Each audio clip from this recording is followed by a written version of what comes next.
अस्सलाम वालेकुम नाजरीन, आज 9 दिसंबर 2021 है और नाजरीन आज की इस वीडियो में ट्रांसपेरेंसी इंटरनेशनल की नई रिपोर्ट के हवाले से चंद हकाइक आपकी खिदमत में पेश करूँगा और इस सर्वे रिपोर्ट में मौजूदा हुकूमत की कारकर्दगी के हवाले से क्या कुछ कहा गया है, ये तमाम तर नुकात आज की इस वीडियो का हिस्सा होंगे। और यकीनन आप ये भी मुलाहिजा कर रहे होंगे कि आजकल तज्जियाकारों के भी कैंप बन चुके हैं। कोई लीगी हिमायत याफ्ता है, कोई पीपल्स पार्टी का हिमायत याफ्ता है और कोई तहरीक इंसाफ का हिमायत याफ्ता है और हर एक अपने इंडिविजुअल परसेप्शन के मुताबिक हकाइक जो है वो आपकी खिदमत में पेश कर रहा है। लेकिन one sided of the picture जो है वो अपने तबसरे और तज्जिए में डिपिक्ट की जाती है, जबकि मेरा ज़ाती ख्याल ये है कि तज्जियाकार का, तबसरा निगार का किसी पार्टी के साथ कोई ताल्लुक़ नहीं होना चाहिए।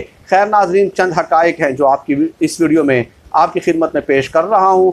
पहला पॉइंट तो नाज़रीन ये है कि फेडरल गवर्नमेंट यानी वफाकी हुकूमत की जो सेल्फ अकाउंटेबिलिटी है, खुद एहतसाबी है कि अपनी सफ़ों के अंदर मौजूद जो चंद लुटेरे इनके सफ़ों में मौजूद हैं, उस हवाले से अवाम की अक्सरियत ने यह कहा है कि हुकूमत जो है सेल्फ अकाउंटेबिलिटी में मुकम्मल तौर पे नाकाम रही है। 85.9% 85.9% लोगों ने इस बात पे अदम एतमिनान का इजहार किया है कि यानी कि एक तो ये होता है कि अदालतें आपका एहतसाब करती है या नैब FIA आपका एहतसाब करती हैं, और एक एहतसाब ये होता है कि हुकूमत ने खुद अपनी सफ़ों के अंदर करना है, तो आवाम ने उसके ख़िलाफ़ बहरहाल फ़ैसला दे दिया है। इसके अलावा नाज़रीन इस रिपोर्ट में करप्शन के हवाले से भी बात की गई है कि करप्शन की 3 वजूहात हैं। एक तो यह है कि वीक अकाउंटेबिलिटी है, 51.9% ने कहा है कि वीक अकाउंटेबिलिटी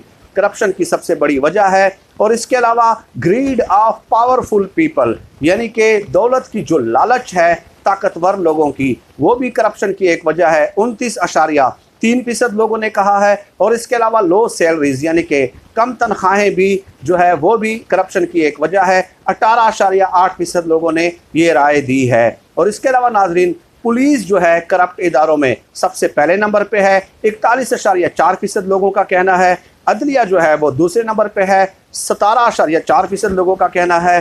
टेंडर्स और कंट्रैक्टर्स यानी कि ये जो ठेके देने वाले हैं ये तीसरे नंबर पे हैं, 10.3% लोगों ने ये राय दी है। और इसके अलावा सेहत का जो शोबा है वो चौथे नंबर पे है। तो पुलिस, अदलिया और इसके अलावा टेंडर्स, कंट्रैक्टर्स और सेहत, ये 4 शोबे जो हैं ये टॉप में आ रहे हैं करप्शन के हवाले से। 9-10 तक जो है ये तरतीब दी गई है। इसके अलावा 92.4% लोगों के मुताबिक मौजूदा दौर हुकूमत में महंगाई जो है गुज़श्ता दौर हुकूमत के मुकाबले में ज़्यादा हुई है। 92.4% लोगों ने यह राय दी है। 85.9% लोगों के मुताबिक इस दौर हुकूमत में जो इनकम है वो कम हुई है, इनकम में कमी आई है और ये 85.9% लोगों ने यह राय दी है। 66.8% लोगों के मुताबिक मौजूदा हुकूमत का जो एहतसाब का अमल है वो एक तरफा है, जानिबदाराना है,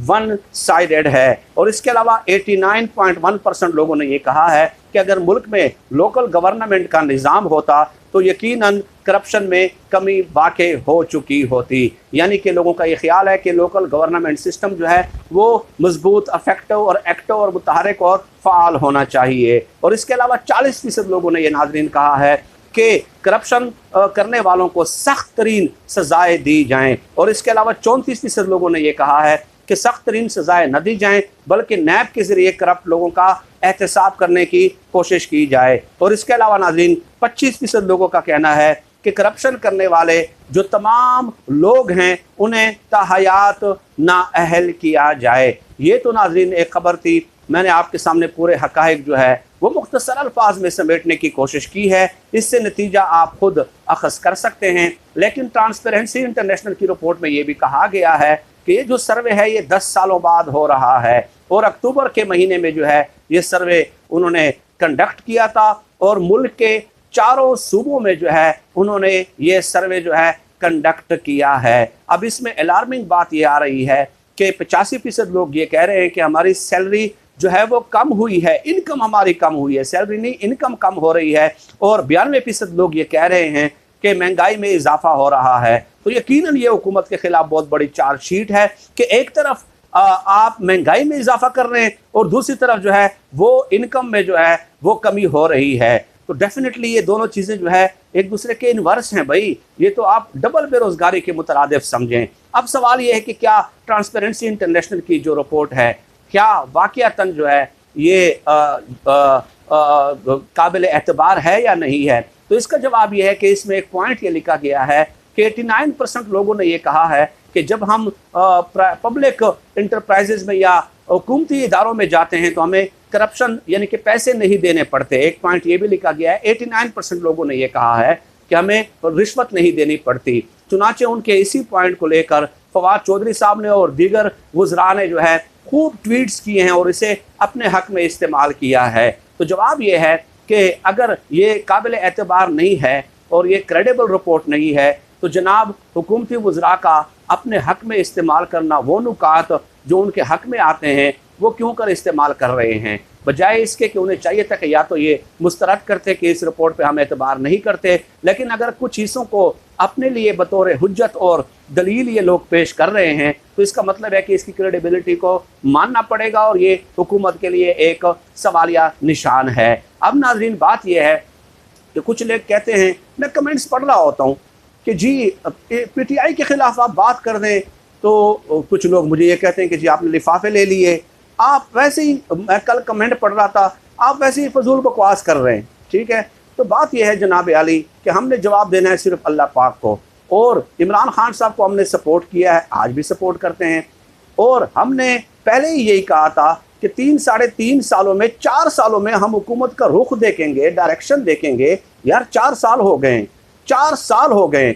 अब कौन शख्स है जो ये बात मान सकता है कि 4 साल बाद भी आप ये कहें, 4 साल बाद भी कि चूंकि पुलिस में इस्लाहात नहीं हुई, अदालतों में इस्लाहात नहीं हुई और सेहत के शोबे में इस्लाहात नहीं हुई, तो ये पुरानी हुकूमतें ज़िम्मेदार हैं। वो तो हैं, उन्होंने तो नहीं की, उन्होंने तो इदारों में सियासी भर्तियाँ की हैं, मुतहर्रिक और फ़ाल नहीं बनाया, एक्टिव नहीं बनाया, इसमें कोई दो राय नहीं है। ये नहीं है कि इस हुकूमत को बने बनाए इदारे मिले थे और बड़े अच्छे काम कर रहे थे और मेरिट पे काम कर रहे थे और इस हुकूमत ने ख़राब कर दिए, बिल्कुल नहीं, बल्कि इदारे थे ही ख़राब। और इस हुकूमत ने भी नाज़रीन 1% एफर्ट नज़र नहीं आई। सवाल ये नहीं है, मैं ज़ाती तौर पर यह समझता हूँ कि इन इदारों की इस्लाहात 3-4 बल्कि 5 सालों में भी नहीं हो सकती, लेकिन 1% एफर्ट तो नज़र आए इस्लाहात के लिए, वो भी नज़र नहीं आई। हमने तो इमरान खान साहब की हिमायत इसलिए तो नहीं की कि वो हैंडसम है, मैंने तो कभी किसी के ज़ात के हवाले से कभी कोई बात नहीं की, ना ही मैं करूँगा कि वो हैंडसम हैं, फिट लगते हैं, स्मार्ट लगते हैं, कौन से शूज़ पहनते हैं, कौन से सॉक्स पहनते हैं,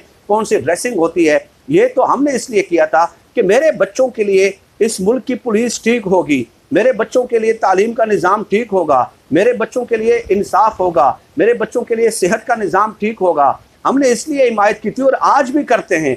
आज भी पाकिस्तानी कौम की हिमायत जो है उम्मीदें इमरान खान साहब से वाबस्ता है, क्योंकि 3 अदवार हुकूमत में दोनों पार्टियों ने तो ये काम नहीं किया भाई। तो 3 अदवार हुकूमत में अगर नहीं किया तो डेफिनेटली चौथी बार भी वो नहीं करेंगे, वो उनकी तरजीहात में भी शामिल नहीं है। लेकिन हम ये कैसे कह दें कि इमरान खान साहब ने कर लिया है? इमरान खान साहब ने 1% भी उस पर अभी तक काम नहीं किया। जहाँ तक मैंने इनके तमाम वज़रा, तमाम मुशीरों से, तमाम मामले खुसूसी से, तमाम PRO से कन्फर्म किया है, तो उन्होंने कहा कि कुछ हुआ हो तो हम आपको मालूमात देंगे ना, कुछ हुआ हो तो हम आपको मालूमात देंगे। तो इस पे इमरान खान साहब को गौर करने की ज़रूरत है, एक्टिवली परफॉर्म करने की ज़रूरत है। इसके अलावा और कोई वजह नहीं हो सकती कि जनाब आप आवाम के पास जाएं और 5 साल बाद भी आप ये कहें कि इदारा ये ख़राब था। तो आपको एटलीस्ट अपनी ये एफर्ट आवाम के सामने पेश करनी पड़ेगी कि इदारे अगर ख़राब थे तो हमने शुरुआत की है, आप हमें एक और मौका दे दें। लेकिन अगर आप ये कहें कि हमने शुरुआत ही नहीं की तो मेरे ख्याल में आप भी एक और मौके के लिए डिज़र्व नहीं करते। फिल वक्त नाज़रीन आज की इस वीडियो में इतना ही। अल्लाह हम सबको खल्क़ खुदा के लिए आसानियाँ पैदा करने की तौफ़ीक़ अता फ़रमाए। आमीन या रब्बिल आलमीन।